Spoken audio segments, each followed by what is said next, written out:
concert de percussion des Sidi Moumen Stars.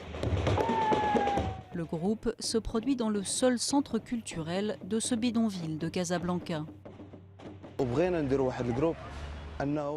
Nous voulions créer un groupe qui porterait un message hors de Sidi Moumen.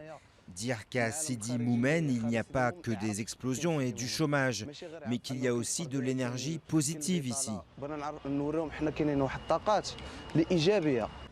Sidi Moumen est surtout connu pour être le lieu de naissance des kamikazes qui ont tué 33 personnes dans les attentats de Casablanca en 2003. L'attaque avait fait trembler le Maroc et mis en lumière les conditions de vie déplorables des 400 000 habitants de ce bidonville. Quand Bouprère Mazoz ouvre ce centre culturel en 2007, il constate une absence quasi totale de ressources pour les jeunes.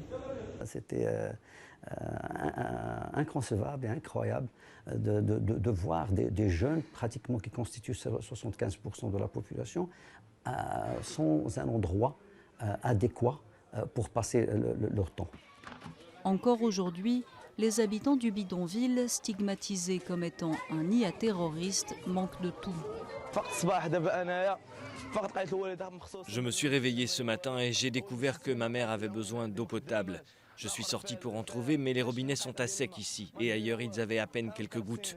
Nous souffrons ici. Où sont les droits de l'homme? Où sont les responsables de cette région? Je ne comprends pas. Après les attaques, associations et projets de relogement ont vu le jour, mais les moyens financiers font cruellement défaut. Nous avons entendu dire qu'il y a des projets à Sidi Moumen, mais ce que nous voyons en réalité, c'est qu'il n'y a pas un seul projet qui profite à la population. En l'absence d'initiatives concrètes, le risque de voir la jeunesse se radicaliser demeure et la menace est toujours présente. Les autorités marocaines affirment avoir démantelé 123 cellules terroristes au cours des 10 dernières années.